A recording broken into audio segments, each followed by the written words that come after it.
Hi, welcome back to travel and toast. ഇപ്പോൾ സമയം 5:30 കേട്ടോ. നേരം വെളുത്ത് തുടങ്ങുന്നതേ ഉള്ളൂ. പുറത്ത് നല്ല കട്ട മഴയാണ്. അപ്പോൾ ഈ മഴയത്ത് എങ്ങോട്ടായിരിക്കും പോകാമെന്നല്ലേ? ഇന്ന് നമ്മളൊരു ടെമ്പിളിലേക്കാണ് പോകുന്നത്. ടെമ്പിളിൻ്റെ പേര് അഞ്ചുകുഴി പഞ്ചതീർത്ഥ ആദി പരാശക്തി ദേവസ്ഥാനം എന്നാണ് ടെമ്പിളിൻ്റെ പേര്. ഇങ്ങനെ പറഞ്ഞാൽ മനസ്സിലാവണമെന്നില്ല. അഞ്ചുകുഴി ടെമ്പിൾ എന്നാണ് കേട്ടോ പൊതുവെ പറയൽ.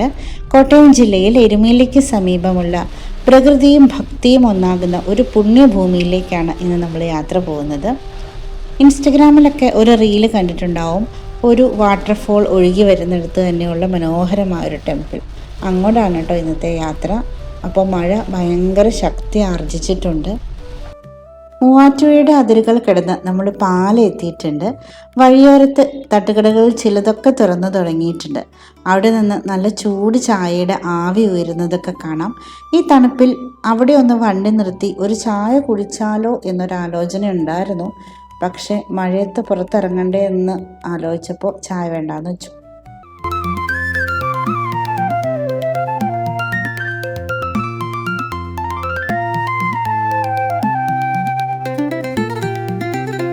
നമ്മൾ എരുമേലി പമ്പ ശബരിമല റൂട്ടിലേക്ക് തിരിഞ്ഞിട്ടുണ്ട്. ബ്രേക്ക്ഫാസ്റ്റ് കഴിക്കാനായിട്ട് ഷോപ്പൊക്കെ നോക്കി, പക്ഷെ ഒന്നും തുറന്നിട്ടില്ല കേട്ടോ.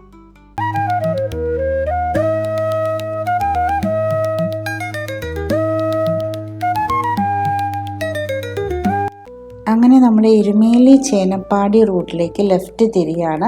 ഇവിടെ ഒരു വെയിറ്റിംഗ് ഷെഡ് ഉണ്ട്. യുവദീപ്തി ചേനപ്പാടി എന്ന് എഴുതിയിട്ടുണ്ട് കേട്ടോ. മുന്നോട്ട് പോകുമ്പോൾ ഒരു സെൻറ്റ് ആൻ്റണീസ് ചർച്ച് ഉണ്ട്. രാവിലെ നല്ല മഴയാണെങ്കിലും അതൊന്നും വകവയ്ക്കാതെ എല്ലാവരും പള്ളിയിലേക്ക് എത്തിയിട്ടുണ്ട് കേട്ടോ. രണ്ട് സൈഡിലും ചുറ്റും റബ്ബർ തോട്ടങ്ങളാണ്.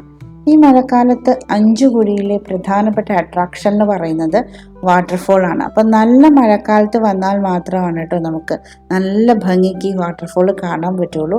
അപ്പോൾ നമ്മൾ അഞ്ചുകുഴിയിൽ എത്തിയിട്ടുണ്ട്. മലകളിലേക്ക് നോക്കുമ്പോൾ അവിടെ നമുക്ക് മഞ്ഞ് മൂടി കിടക്കുന്നതൊക്കെ കാണാനായിട്ട് പറ്റും. നല്ല തണുപ്പ് വണ്ടിക്കുള്ളിലേക്ക് അരിച്ചെത്തുന്നുണ്ട് കേട്ടോ. മുന്നോട്ട് നോക്ക്, നമുക്ക് വാട്ടർഫോൾ കാണാൻ പാടില്ല, പതഞ്ഞൊഴുകുന്നതാണ്. അങ്ങനെ പഞ്ചതീർത്ഥ പരാശക്തി ദേവസ്ഥാനത്ത് നമ്മൾ എത്തിയിട്ടുണ്ട്. ഇനി കാറ് പാർക്ക് ചെയ്തിട്ട് നമുക്ക് ആദിപരാശക്തിയുടെ സന്നിധിയിലേക്ക് നടക്കാം.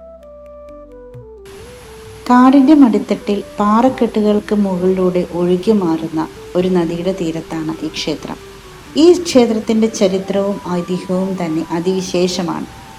മഹാഭാരത കാലത്തോളം പഴക്കമുള്ളതാണ് ഈ ക്ഷേത്രത്തിൻ്റെ ഐതിഹ്യം. വനവാസകാലത്ത് പാണ്ഡവർ തങ്ങളുടെ പത്നിയായ ദ്രൗപദിയോടൊപ്പം ഈ കാട്ടിൽ താമസിച്ചിരുന്നതായിട്ടാണ് വിശ്വസിക്കപ്പെടുന്നത്.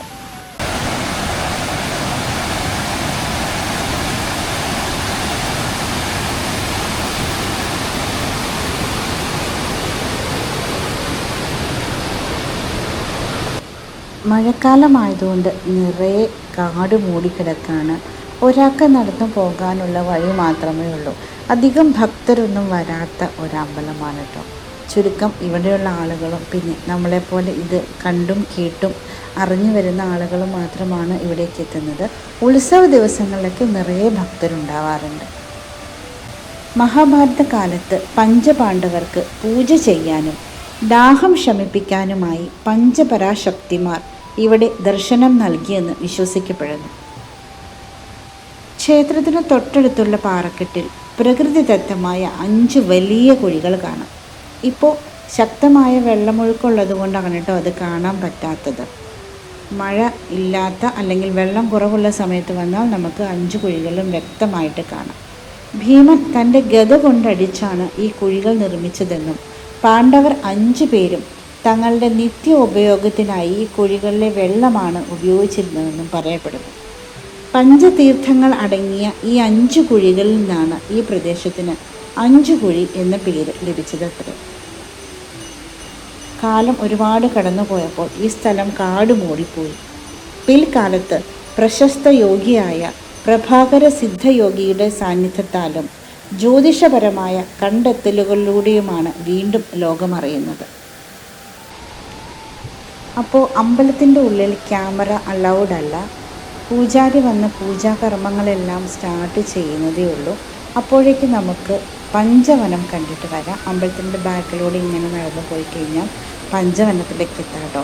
സൈഡിലൂടെ നമുക്ക് ഈ നദി വളരെ ശക്തമായി ഒഴുകുന്നതും കാണാം.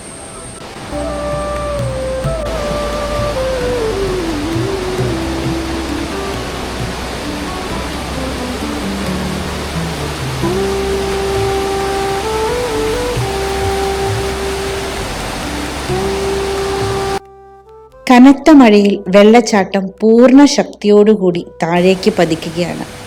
ആ വെള്ളത്തുള്ളികൾ മുഖത്ത് വന്നടിക്കുമ്പോൾ ഉണ്ടാകുന്ന ഒരു തണുപ്പുണ്ട്. അത് പറഞ്ഞറിയിക്കാൻ പറ്റാത്തതാണ്.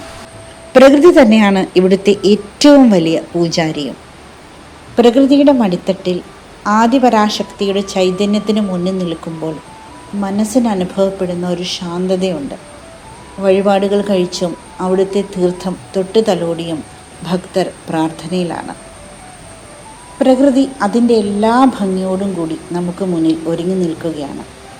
ചില യാത്രകൾ അങ്ങനെയാണ്. വലിയ ലക്ഷ്യങ്ങൾ ഒന്നും ഉണ്ടാവില്ല, പക്ഷെ ആ യാത്ര തരുന്ന ഒരു സുഖമുണ്ട്. അത് മറ്റൊന്നിനും തരാൻ കഴിയില്ല. ഈ മഴയും മനോഹരമായ റോഡും 5 കുഴിയിലെ ശാന്തതയും എന്നു മനസ്സിലുണ്ടാകും. അപ്പോൾ നമ്മൾ തിരികെ പോവുകയാണ്. റബ്ബറും പൈനാപ്പിളും തഴച്ചു വളരുന്ന പച്ചപ്പ് നിറഞ്ഞ ഈ മനോഹരമായ മലയോര ഗ്രാമത്തോട് പതുക്കെ വിട പറയുകയാണ്. കാടിൻ്റെ വന്യതയ്ക്കുള്ളിൽ ശാന്തമായി കുടികൊള്ളുന്ന ആദിപരാശക്തി ദേവിയെ കണ്ട് മനസ്സ് നിറഞ്ഞ ഒരു മടക്കം. ഒരു കാര്യം പറയാൻ വിട്ടുപോയി. ഈ ദേവസ്ഥാനത്തിന് മറ്റൊരു പ്രത്യേകത കൂടിയുണ്ട്.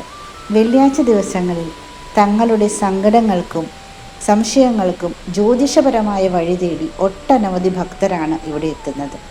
വിശ്വാസവും പ്രകൃതിയും അത്രമേൽ ഇഴചേർന്ന് കിടക്കുന്ന ഒരിടം. ഈ കാഴ്ചകൾ അതിൻ്റെ പൂർണ്ണ സൗന്ദര്യത്തിൽ ആസ്വദിക്കണമെങ്കിൽ മഴക്കാലത്ത് തന്നെ വരണം. മഴ നനഞ്ഞ കാടും കുതിച്ചൊഴുകുന്ന വെള്ളച്ചാട്ടവും മഞ്ഞു മൂടിയ മലനിരകളും നൽകുന്ന അനുഭവം മറ്റൊന്നാണ്. അതുകൊണ്ട് സമയം കിട്ടുമ്പോൾ ഈ വഴി വരുമല്ലോ. മറ്റൊരു മനോഹരമായ കാഴ്ചയുമായി വീണ്ടും കാണാം. Still then stay tuned.